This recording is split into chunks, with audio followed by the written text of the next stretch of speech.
So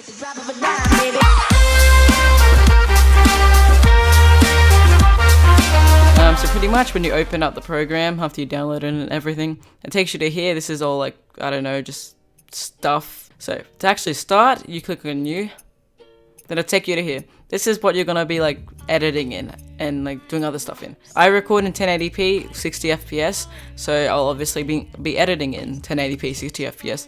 So you might be recording in 720p and like 29.97 FPS. It could be really specific like that. So you can like change it all here, and you can go down to custom, and as you can see, there's 4K, 2.7K GoPro camera, there's everything. So it's gonna be like, there's even Instagram stuff. But like I said, I'm just gonna be recording in 1080p 60 FPS. Okay, when you actually start, it'll be different, but like mine is a different layout to what yours would have looked like, but it's still the same stuff. So yeah, so pretty much I'll explain what everything is. This is basically where you pretty much edit, preview what you're editing, basically. Media is where you like drag in your videos and clips and photos and everything to edit, pretty much. Here's what you call the timeline, is what you put your editing things on. Back to what I was saying, if you run out of space on the timeline, you just right click on video. If you wanted to add another video track, like for pictures and everything, videos, right click insert track, then you can do that as many times as you want. Then the same with the audio, insert track. Don't mess with the master, that's something to do with the audio, but just don't worry about that. Here's the media panel, there's effects panel, we'll get to that later. Controls, get to that later. Text, and you won't really need track. But to add something actually in, you click import, which I'll get a video really quickly. Okay, so I got my audio and my video track. What you want to do, you want to drag them on. And if your timeline's really like laggy, like see it's like really laggy, mine isn't, but yeah, you just click on this, preview mode, and start/end. What that means is the timeline doesn't have to render in all of these video pixels right here, so it makes it less laggy. If something's too loud or you want to change the volume of something, you can click on that. Now here's where control is. You can change everything, but obviously you can't change much in the audio because it's all audio. And then that's how loud it is. If you want it to make it less loud, you go minus and like 6 for example. Sorry for that, let me do it again. See, that's like a pretty decent thing, but if you put it up to like 6 now, so you can obviously see the change. Now in the video, there's a lot more. Don't mess with the clip properties, I haven't had to use that yet. But transform, this is important. So there's opacity. You can change the opacity of the whole clip. If you want it to go from like black to like all the way up, I'll show you that later. You do that in something called Composite Shot, but again, I'll show you that later. So there's a scale. If you make double the scale, it like zooms in more because it makes it bigger. And then if you like half the scale, it makes it obviously smaller. I don't know what the anchor point is just yet. It can also change the position by moving it around and everything. See the position changed. If you want to change something back on Windows, just press Control Z, takes it back. Same with the rotation.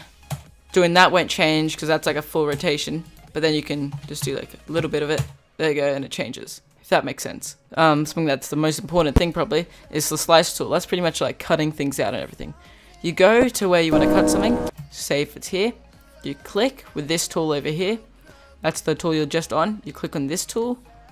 Click, there you go, it cut it. Then you go to when you want to stop the cut. So I want to stop the cut here. You cut it there. And then you can delete it if you want, do anything. And yeah, so there's that. If you want to change the speed, there's 2 ways of doing this. You can click on this bottom one at the bottom here. That was great English. Then you can drag it. So now it's going to go super fast.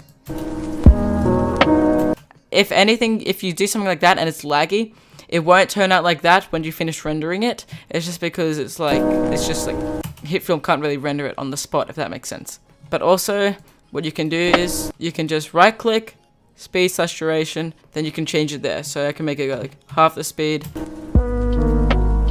That's in slow motion. There we go. Okay, onto something called the Composite Shot. It's pretty much the most important thing. Are you serious? There's a helicopter outside my house. Are you serious? Go away, please. Okay, sorry if you can hear the noise, but the Composite Shot is really important. It's what lets you like zoom in and everything. So pretty much, you go on your clip that you turned into a composite shot as you just saw before, click on the drop down arrow, click on transform, and say if you wanted to make something go from black to like, just like, it's hard to explain. Something go from dark to light, you like pretty much click on this circle for opacity, and then you can change it to 0, so that means you can't see anything. You go to how long it wants to go from not zoomed in, black to normal, and then, if that makes sense, then you make it 100. So now if you look back, I'll do this. Planning on doing, blowing up that one island. There you go. See, it did that. If you want to get rid of an audio, like the audio in a composite shot, you right click, click on options, and click on mute. So now you can't hear it.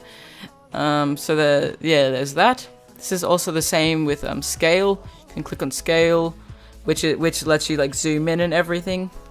So I can go to there, and here I can go 600. So now look what happens.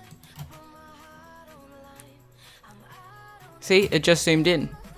If you want to change the rotation of something, you can just click on the rotation keyframing again. Then you go forward. Then you can change it, whatever. There you go. So that's how you do that. If you want to zoom into like a specific part of something, you can just, what's it called? Make another scale keyframe and press a position keyframe. You go forward to where you want to go. You zoom in as much as you want to zoom in, and then you find the spot where you want to zoom into. So say if I wanted to zoom in into this part of the tree over here, and now I'll zoom into the part of the tree.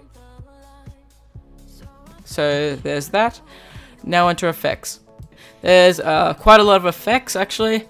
There's a lot. There's blurs, which basically blurs your screen out, everything like that. And now here, you can click on the drop down arrow of the effect that you can change how much you want it to be. So you can make that the 20. If you want it to go from blurred to unblurred, again, it's like the same keyframing. You click on that, go to where you want to stop it, then you press 0. So it goes from blurred to not blurred, as you just saw. That's pretty much the same with everything. Yeah, so you can just sort of look around for the effects you want to use. There's distort effects, it makes it bulge. I use that effect sometimes, I mean. So you see, there's like a bunch of different effects. I'll let you sort that out yourself if you want. But there's a few effects that you can't do in a composite shot, and one of them is transitions. So you can, there's this like preset transitions that Hitfilm provides in the transitions part here. There's one which everyone uses, fade to color. Oops, I didn't mean to do that. You put it at the start of a clip, and pretty much it goes from black to white. So if you're not needed to do something in the composite shot, you can just do it here. As you saw, it went from dark to light.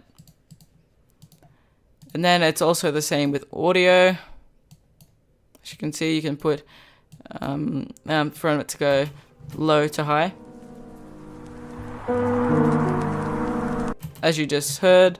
And yeah, so that's pretty much it. Okay, something that I forgot to mention is text. That's probably the most important. You have to do text in the composite shot, and what you do, you click on this text logo, click, and then, oops, I don't know why that didn't work. 1 second. There you go. Yeah, it comes up with this, and then you can make however big you want it to be, and then there's that. Then you can, sorry, that was my fault. Then you can type in everything, as you can see. Okay, so now I'm going to show you how to render it. You just click on this render. Wait, no, you click on this button here. Go to export. Start exporting. And it'll start exporting, as you can see here. And exporting means basically rendering. Okay, so once it's done, it will either come up in a folder or just on your desktop saying like editor something. This one's editor 4. So yeah, here's your video. So sorry if this was confusing, if I didn't say anything. If it was too confusing, just like comment it in the comment section, and then I'll try to help you. But yeah, I hope you enjoyed this video. If you did, can you please like the video if you want to. So yeah, see you next time. Bye. It's been 3 weeks at least now since I've been gone, and I don't even like the road. I'm just on the radio, and I'm not gonna tell you that I'm